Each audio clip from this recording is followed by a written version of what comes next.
Hey there, I'm Emma Clark.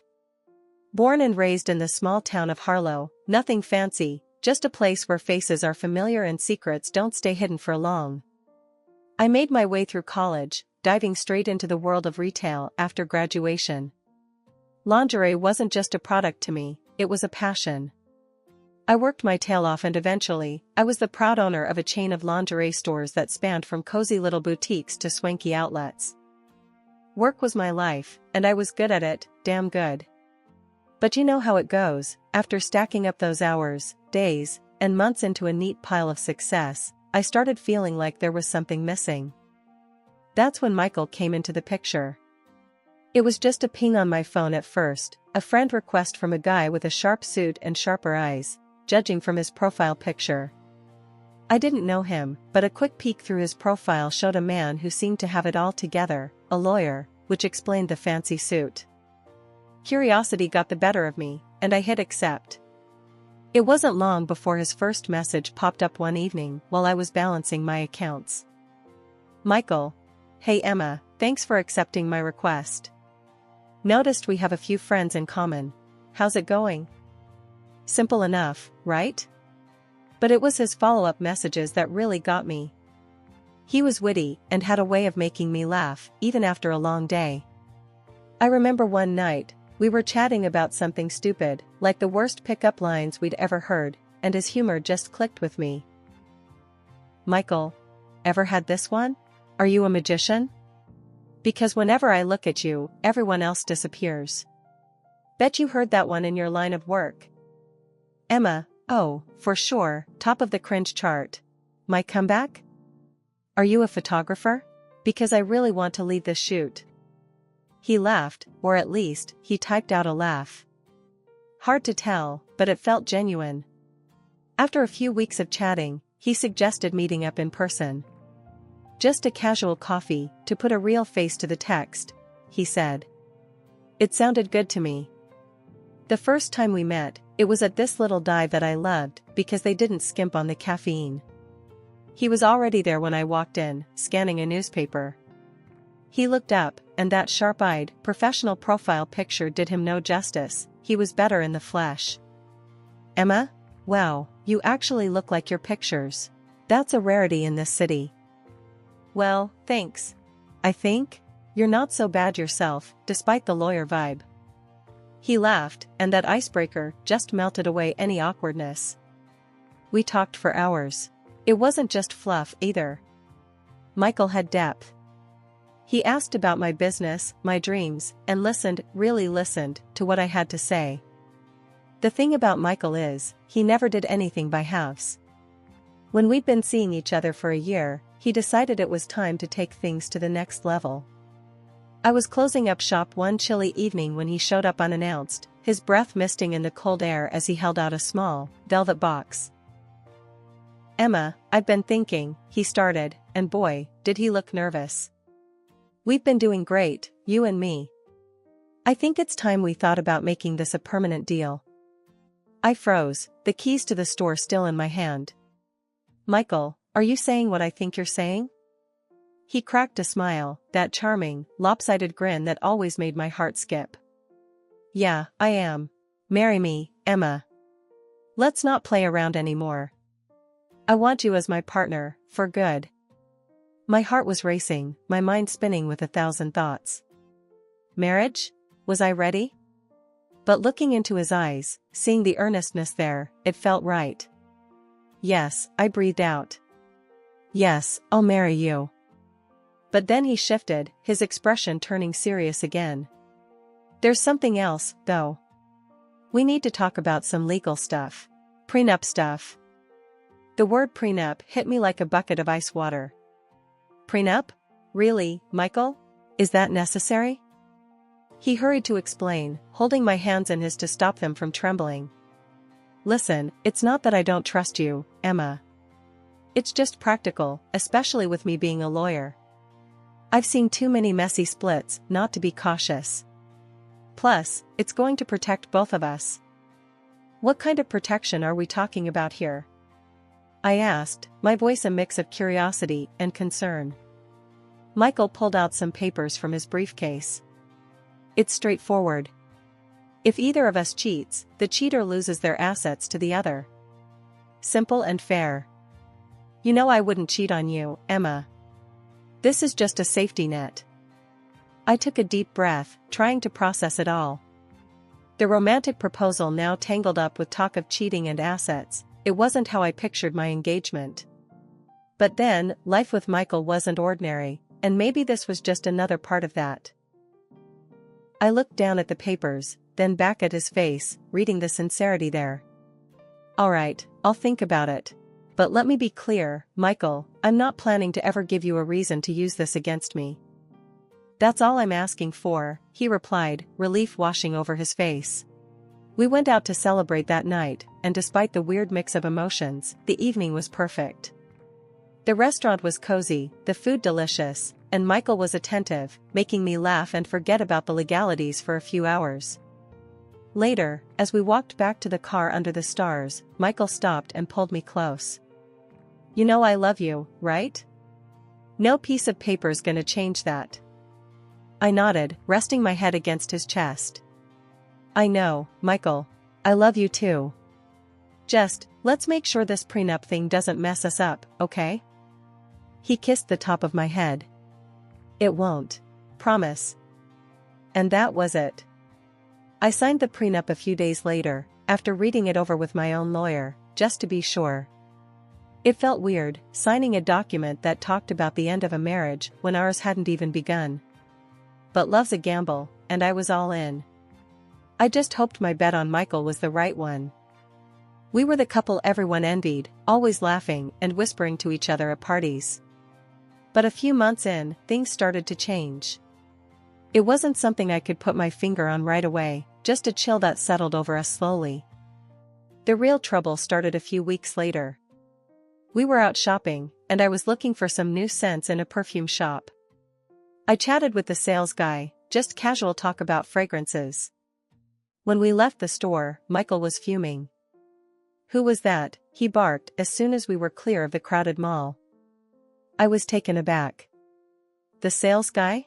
I was just asking him about the perfumes. Why? Seemed like you were really into him, Michael shot back, his eyes hard.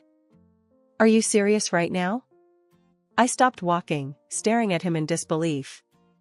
I was talking about perfumes, Michael. What's gotten into you? He scoffed, shaking his head as he started walking again. Nothing. Forget it. Let's just go home. But it didn't stop there. It got worse. Anytime I talked to a man, Michael would sulk or make snide comments. He became colder at home, too, retreating behind his laptop or phone, leaving me to eat dinner alone most nights. One evening, I decided to confront him. I couldn't stand the icy atmosphere anymore. I found him in his study, staring blankly at a spreadsheet. Michael, we need to talk, I said, standing in the doorway. He didn't look up. About? About us. About how you've been acting lately. I walked over and closed the laptop in front of him. You've been distant, and any time I interact with another guy, you act like I've committed some crime. He rubbed his temples, sighing heavily. Emma, you don't understand the pressure I'm under at work. And when I see you, laughing and chatting with other men, it gets to me, okay? And sometimes, I feel like you don't respect our relationship enough to keep your distance. We stared at each other, the air thick with unsaid things, and the echo of our raised voices. But then, something new stirred the pot. Rumors from friends started trickling in, saying Michael had been telling people I was a flirt, chatting up other men whenever he turned his back. I couldn't believe it. You've been talking about me behind my back? Telling people I flirt with other guys? Look, Emma, it's not like that. I might have said something here or there, but it's only because I see how they look at you, how you. Stop. I cut him off, my anger peaking. I don't believe this. You have no right to spread lies about me. You're supposed to be my partner, Michael, not my biggest critic. After that last big fight, things between Michael and me cooled off a bit. One morning, I found a note from Michael on the kitchen counter. His handwriting, usually so precise, looked rushed this time. I picked it up, my heart pounding a little harder than usual. Emma, let's try to start over. Meet me at the Grandview Hotel, room 204, at 8 p.m. tonight. Let's put the past behind us and move forward. M. I stared at the note for a long minute. This was unexpected. Maybe this was his way of reaching out, trying to mend things. I decided to go, hope fluttering in my chest like a fragile bird. The day dragged by. Work was a blur. I couldn't focus on the customer orders or the inventory. My mind kept drifting back to the note, to what the evening might bring. Could we really start over? By the time I shut the shop and headed to the hotel, I was a bundle of nerves. When I arrived at the Grandview, my palms were sweaty. I checked my reflection in the car mirror, fixed my hair, dabbed on a bit of lipstick. Not too much. I didn't want to look like I was trying too hard. Room 204 was on the second floor. The hallway was quiet, just the soft hum of the air conditioning. I knocked. No answer. I knocked again, then, with a hesitant hand, turned the doorknob. It was open. The room was dimly lit by a bedside lamp, casting long shadows across the bed. There was an open bottle of wine on the table, 2 glasses beside it, and a small plate of fruit slices. But no Michael. Michael? I called out, stepping inside, letting the door click shut behind me. Are you here? Silence. Just the soft whir of the air conditioner. I thought about leaving, but then I decided to wait. I poured myself a glass of wine, the red liquid swirling in the glass. Just 1 glass, I muttered to myself, to calm the nerves. I took a sip, the wine rich and a little too sweet. I sat down on the edge of the bed, my mind racing. The wine was starting to make my head a bit fuzzy, or was it my nerves? I lay back, just to rest my eyes for a moment. The room spun gently, and then everything went black. When I woke up, it was dark outside. I tried to sit up, but my head was pounding, and my thoughts were foggy. My phone was on the nightstand. I grabbed it, the light from the screen blindingly bright in the dim room. I checked the time. It was past midnight. Panic clawed at my chest. I tried to remember what happened, how I ended up lying here, but it was like grasping at smoke. I realized with a start that I was not dressed, lying there without my clothes. I called Michael, my fingers trembling as I dialed his number. The phone rang, then, his voice, cold and distant. Emma? What's up? Michael, where are you? Why didn't you come to the hotel? I asked, my voice shaking. Hotel? What are you talking about, Emma? Are you drunk? Have you lost your mind? I'm at the Grandview, like you told me. Why did you ask me to come here if you weren't going to show up? My voice rose in anger and confusion. Emma, I don't know what sick game you're playing, but I didn't write any note. I've been home all night. You're out of control, running around with your lovers. I even thought about calling the police. Driving home from that disastrous night at the hotel, my mind was in turmoil. Michael's cold, dismissive voice on the phone replayed over and over in my head. What was happening? It felt like I was being sucked into a nightmare I couldn't wake up from. As I pulled into the driveway, the familiar sight of our home brought no comfort, only a knot of dread in my stomach. I stepped inside, and the tension hit me like a wave. Michael was pacing the living room, his face twisted in anger.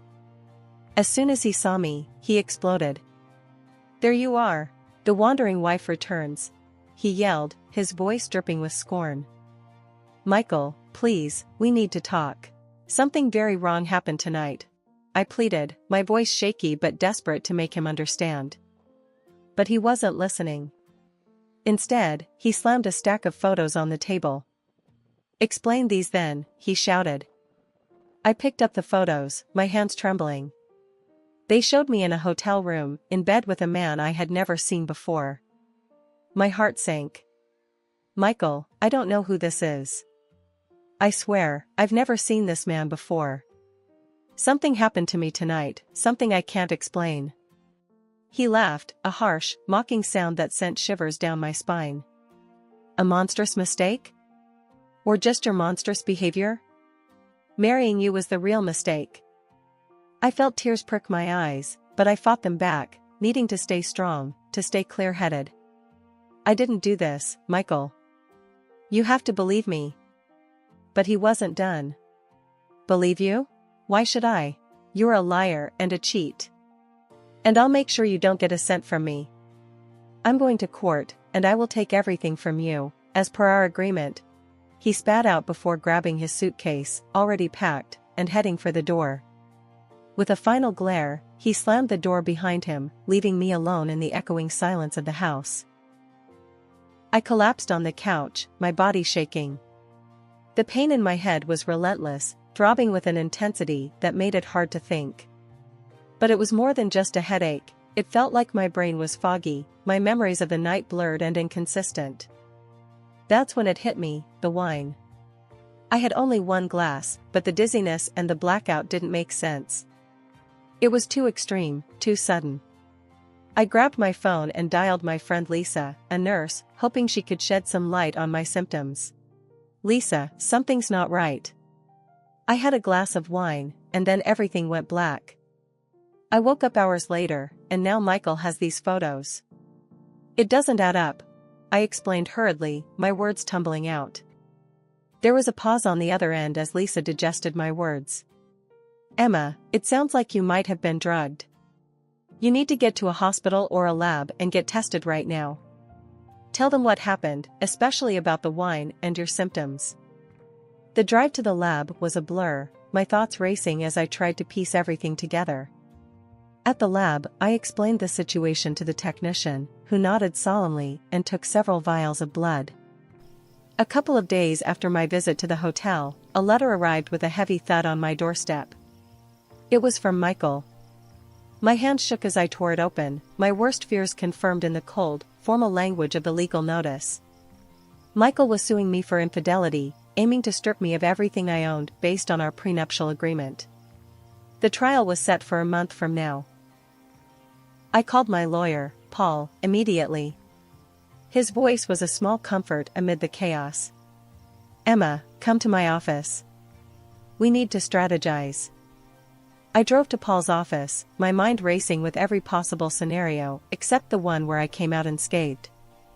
As I pulled into the parking lot, my eyes caught a familiar figure, Michael, walking alongside a young man, the same one from the photos he had used to frame me. Without thinking, I reached for my phone and started recording. I caught them exchanging an envelope, the young man tucking it quickly into his jacket. My heart pounded as I realized the significance of what I might have just captured. At Paul's office, I showed him the video. His eyebrows shot up as he watched the exchange. This is good, Emma. It's very suspicious. I think it's time we brought in a private investigator. Paul's friend, a seasoned private investigator named Jack, took the case.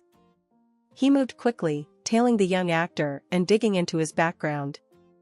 A few days later, Jack called us into the office with news. I've spoken to the kid, Jack started, his expression serious. He's a bit of an actor, down on his luck.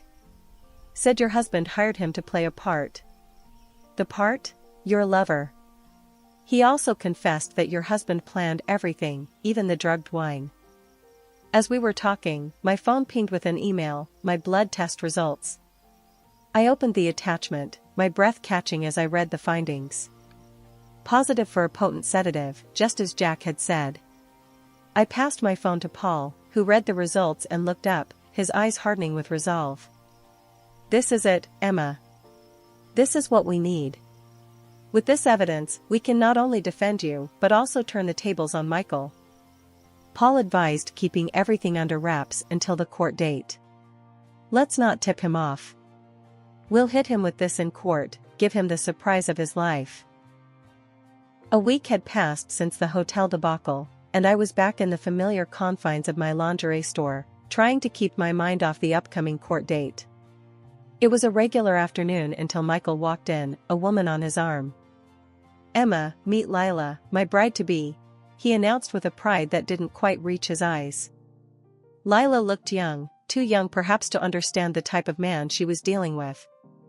She glanced at me with a mixture of curiosity and judgment. Michael wasted no time stirring up trouble. "Take a good look around, Emma. Soon enough, all this will be mine." His arm swept across the expanse of my store with theatrical grandeur, a smirk playing on his lips. Lila's eyes followed his gesture, her look hardening with more conviction. I wanted to reach out, to warn her, but I remembered Paul's strict instructions to keep quiet until the hearing. All I could do was smile thinly and respond with as much dignity as I could muster. "We'll see what the judge has to say about that, Michael." The day of the court session arrived all too quickly. The courtroom was austere, the air thick with anticipation. Michael, ever the lawyer, chose to represent himself. He stood, adjusting his tie, a clear show of self-assurance as he prepared to deliver his opening statement. "Ladies and gentlemen," Michael began, his voice steady and clear, "today you will see the true colors of a woman who not only broke the vows of marriage but sought to destroy the sanctity of our home with her deceit. As you will see from these photos," he continued, gesturing to the evidence displayed on the screen behind him, "my wife, Emma, was not the faithful partner she promised to be." The photos from the hotel room flashed up, eliciting murmurs from the courtroom. For months, I lived in torment, suspecting her infidelities. And finally, as these pictures show, my worst fears were confirmed. He paused, letting the weight of his words sink. He walked closer to where I sat, his eyes locked on mine. "Emma here would have you believe she's a victim, an innocent caught in circumstances beyond her control." His tone was scathing, his words rehearsed but effective. "But I tell you, she is not a victim. She is a perpetrator, a destroyer of our union." As he spoke, I could see the calculated pauses, the measured glances at the judge, the way he laid out each sentence with the precision of a seasoned attorney. "The evidence is clear, undeniable. Emma's actions have caused irreparable damage, not just to our marriage but to the very fabric of trust that binds any relationship," Michael concluded, his speech crescendoing in a dramatic plea for justice.